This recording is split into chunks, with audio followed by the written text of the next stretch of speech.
1963. The day the world turned inside out. And I turned around and I said, Mr. President, you can't say Dallas doesn't love you.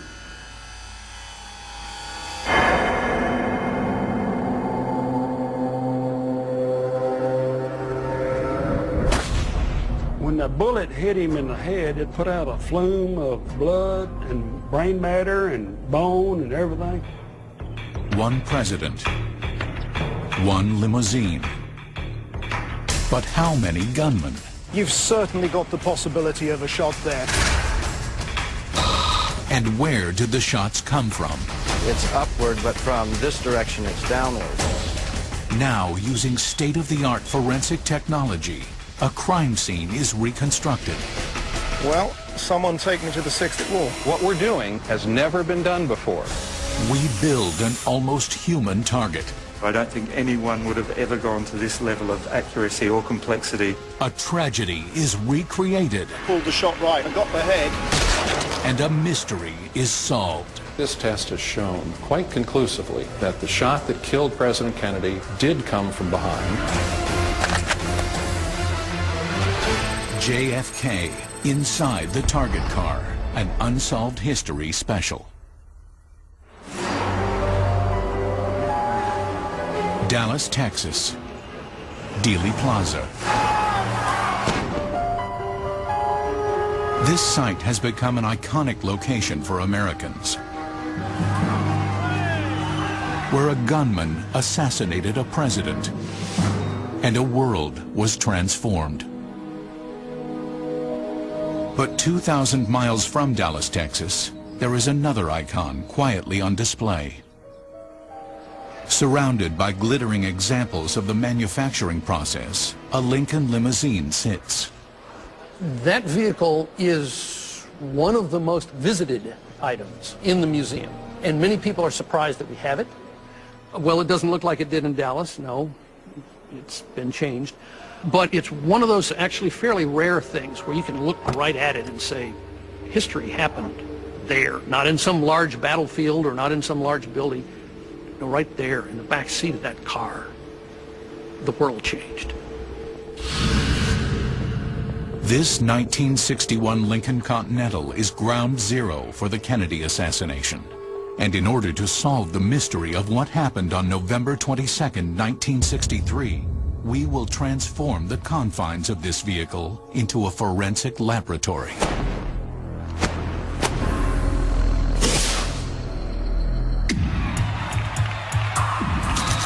11:40 a.m. Air Force One lands at Love Field. As nervous Secret Service agents scan for trouble, John Kennedy spends some extra time with the adoring crowd.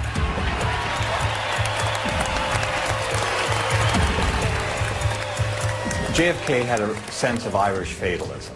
He knew there was only so much the Secret Service, even if it was on its game, could do to protect him physically. At 11:50 a.m., President Kennedy climbed into the limo. That day in Dallas, Kennedy was 46 years old. His wife Jacqueline was 34. The Kennedys were joined by 46-year-old Texas Governor John Connally and his 44-year-old wife, Nellie.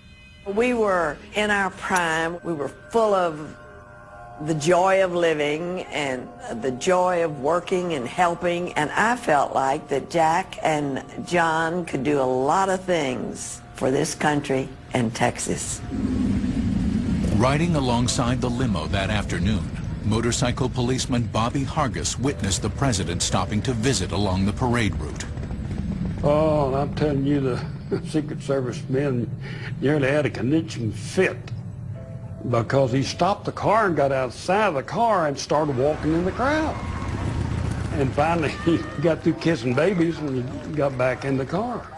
They did breathe a sigh of relief. The motorcade left Main Street and turned onto Houston in Dealey Plaza.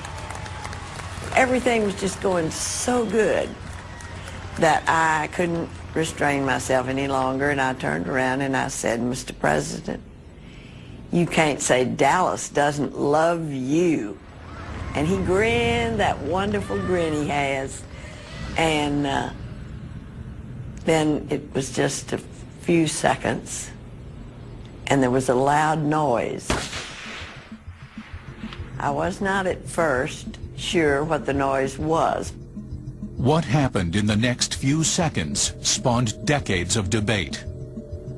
The Warren Commission concluded that 3 shots were fired from the Texas School Book Depository by Lee Harvey Oswald. Many others, even eyewitnesses, disagreed. They still do. There were probably 500, 600, 700 people in Dealey Plaza, and they've all told different stories, and some of the people have changed their story over the years, but many people did not recognize that first sound as a shot.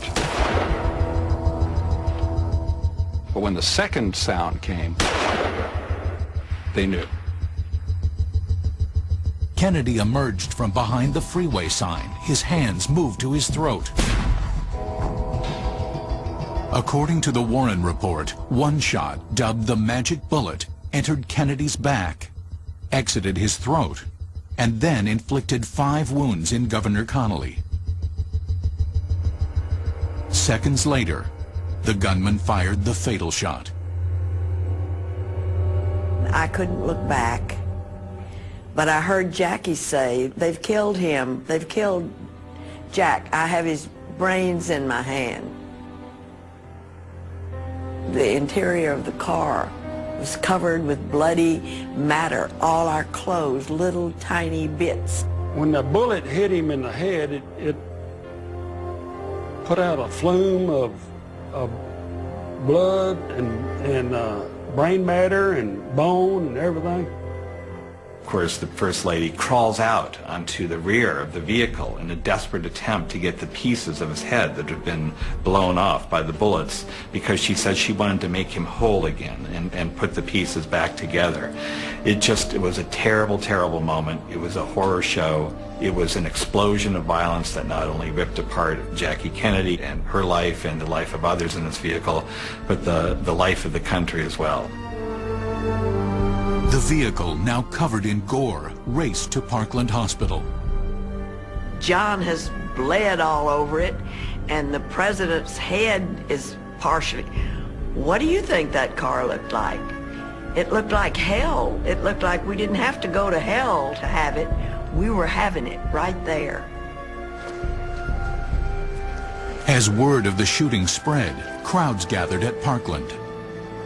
As soon as the press saw Kennedy's car and no one in it and the emergency entrance sign above it, they knew that there was a big story. They didn't know what it was, but they knew they had to cover it, and they started getting pictures. And what they wanted was pictures inside the limousine. And they went up toward the car, and the Secret Service kept them all back, pushed them back, and they made no bones about it. Then an unnamed Secret Service agent asked Parkland personnel to clean the limo interior. One of the really strange stories about Parkland Hospital has to do with a bucket sitting next to the Kennedy limousine, and apparently the Secret Service cleaning out part of the interior. The car, of course, was a crime scene, and here's someone altering the crime scene. Is he sweeping up evidence? What's he doing? We don't know. But before that happened, history got lucky. At least 2 men got a good look inside. Jack McNary, an 18-year-old student, arrived at the hospital just after Kennedy had been taken inside. What Jack saw was seared into his memory. Then as I looked around, I saw that there was gray matter splattered here and along the back of the front seat. And I don't know forensic, but I know that the splatter was along the passenger door in the back and the seat. The second witness, motorcycle policeman H.B. McLean, arrived at Parkland with the president. Helping Jackie out, he had a glimpse of the horror in the limo. I could see, looked like a piece of skull and some hair, and matter splattered all over the inside the car. It was all on the right-hand side of the car, except the part of the skull, and it was laying right in the middle. The President of the United States is dead. President Kennedy has been assassinated. It's official now. The President is dead. Parkland doctors pronounced President Kennedy dead at 1 p.m. In the chaos that followed, no one stopped to evaluate the forensic evidence left in the limo. I think if we had seen where the president's body matter and brain matter was splattered, I think we would have seen from which direction the bullets were being fired. There's any number of things that criminal investigators look for at a crime scene, and the limousine was a crime scene. But what did the limo look like before someone cleaned it? Could this destroyed evidence have determined the location of